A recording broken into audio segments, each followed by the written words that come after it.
Hey guys, Mark Holmes here, and as always, I want to thank you all for watching, commenting, subscribing, and being part of the Joe Boo Sports Report. Without you guys, it doesn't work. Without you guys. So, it's Friday. Thank God it's Friday. It's the weekend.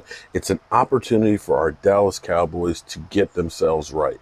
And I hope and pray that they get it right because we need a victory in the worst way. And it's one of those catch-22 games because if you win, they're going to say, well, you beat a nobody because the Giants are rebuilding.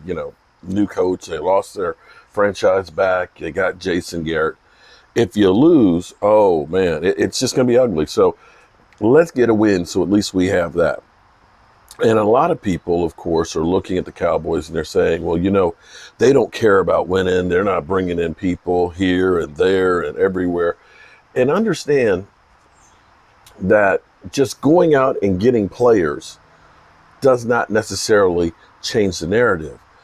If you look at the teams that are usually successful, the reason they're successful is they draft well, they coach those guys up, and they don't make mistakes. Very rarely do you ever see that team that actually is financially able to just go out, bring in a bunch of free agents, make a dream team, put it together, and win the Super Bowl. The only time that you can really think that kind of happened was maybe the Denver Broncos when they got Peyton Manning and they ended up getting DeMarcus Ware as well, some other ones, and they also got lucky drafting Von Miller. And it became the perfect storm. But we saw, like in 2013, the dream team, as they called it, with the Eagles that turned into a nightmare.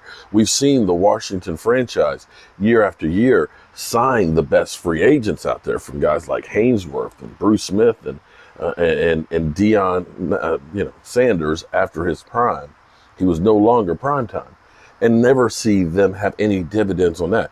We saw the New York Giants in 2016 get their $250 million defense. They spent $250 million on their defense, and it was good for 1 year. And since that time, they've been a top 5 drafting team every year and literally have nothing in the cupboard. So from the standpoint of winning, you really have to get it through the draft. We've drafted some players. We've wasted some. We've had some that have been flashes in the pan and, some that we've drafted that have had injury backgrounds. But at least this gives you hope. The first quarter of the season, all rookie team, okay? I'm going to start with, this is not a Dallas Cowboy player, but this is a dig at Philly 500. Because I played this clip of Philly 500 of him going off when the Cowboys drafted CeeDee Lamb. And, of course, he was mad, dejected, saying, fire Howie Roseman and everything, because he wanted CeeDee Lamb. And I can understand because CD has been everything is advertised. But he also said somebody who else was still on the board, Justin Jefferson. I don't want Justin Jefferson. He's ass. Goes to show you how little Philly 500 knows. Because Justin Jefferson, he's definitely one on the all-rookie list of the first quarter of the season. Let me just read this on him. It's not about how you start, but rather how you finish. And after starting the season as a backup, Jefferson is looking like he's going to finish as the most productive rookie receiver in the NFL. He's put up back-to-back 100-yard weeks and ranks first among all receivers, not just rookies, but in yards per route at 3.7. What you got to say about that, Philly? As you find out that Alshon Jeffries is out for this week, too. Then, of course, we have CD, the guy you really wanted. Lamb has been as advertised for the Cowboys. His 309 receiving yards are the 12th most of any receiver in the NFL. I want you to understand that. Not rookies. Of all receivers, everybody out there, he's 12th on a team that's got 2,000-yard receivers. That's freaking huge. He's hauled in 21 catches without a single drop. That's even better that he's not dropping the football. While he hasn't been quite as dynamic after the catch, averaging just 4.7 yards per catch reception with no broken tackles, I'm sure Cowboy fans aren't complaining. Yo, bro, I ain't complaining at all. Just the fact that you can hold on to the football is huge. Now maybe, I would have liked it better if you just carried your route just a little bit further on that fourth down.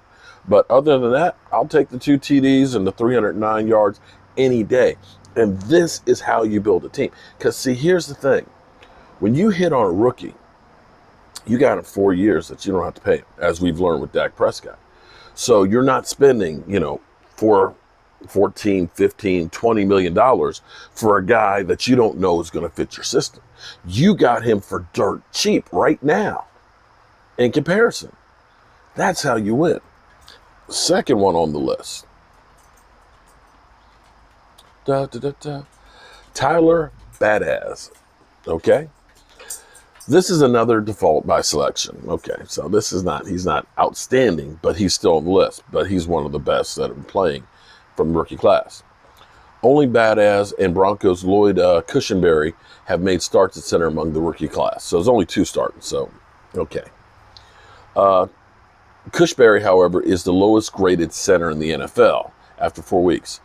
Badass has played 133 snaps for the past 2 weeks and has earned a 56 grade overall. Okay, so nothing to write home about, but he is definitely playing better than the other rookie starting center. And another person I will say at least to watch, of course, is Diggs. Because, see, this is the difference between having a good season and being able to do stuff, is your rookies need to perform. You need to get an instant impact from players. And you can look and see from CeeDee Lamb, we've definitely got an instant impact right there. And for me, when I look at a draft, if you get a guy who's an instant impact and you get 2 starters out of that draft and get a special team standout guy, you are ahead of the curve. You've got a great draft. And thus far, from this draft, we have impact player CeeDee Lamb.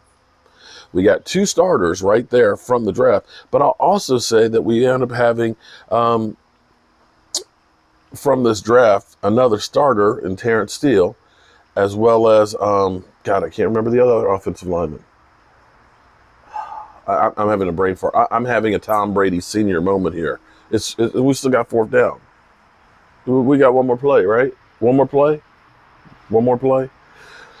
So at least from the standpoint of our rookies, we are getting the impact of what you want. And truly, that's how you build a team. As much as we look around and we want to be fantasy football that we'll just trade this guy and trade that guy and trade it, it's not how it works in the NFL. We have people say, oh, trade D-Law and get, a first-round pick, or trade D-Law for Khalil Mack. You're not trading D-Law for Khalil Mack. It's not going to happen. And when you look at a lot of these blockbuster trades, you have to look at it. Now Chicago is 4-1 right now. They're having a pretty good season and all. But you look at the trade that they made for Khalil Mack, are you sure that that's really been the thing? And for those that say, you know what, let's just say screw the quarterback situation. Let's just let Dak walk because, it's quarterback's not that important. Could you imagine the Chicago Bears with the defense that they had if Dak Prescott was their quarterback? How well they would be doing right now? Yeah. Now, I know Nick Foles has won a Super Bowl, but we can't honestly look at Nick Foles and say that's a great quarterback situation. Or Mitch Trubisky. There's a lot of teams, if you put Dak Prescott on, like my friend Lawrence, he's a Denver Bronco fan. He's like, instantly, if we had Dak Prescott, we are a hell of a lot better team. And that's the reality of it. We have gotten this whole thing that Dak's just not good enough. Well, true, Dak's not good enough if you've got a defense that's giving up historic numbers. You've never seen a great quarterback with the worst defense in the history of football winning a Super Bowl. Doesn't happen. You need some players on defense. And as far as just saying, just trade that guy and get this guy, your salary cap's not going to allow you to do that, because when you trade for somebody who's a vested player, and you look at Jamal Adams, because think about this. The Jets wanted how many number ones? Or number 1 and say Michael Gallup. So if you ended up trading for him, now you're talking about big contract. Now you're talking about not having a first-round pick. And now you're also talking about not having Michael Gallup. Is Jamal Adams going to bring that much better for your team? I'm a strength in numbers guy. To me, the more picks and the more really good players that you have on a team, the better. Teams that are top heavy with talent and then don't have anything at second level, they don't win. Take a look at New England. They've understood that one for years. All right, y'all. Got some more work to do, but I just wanted to update you on that one. So at least we got some young guys that are showing up. Peace out.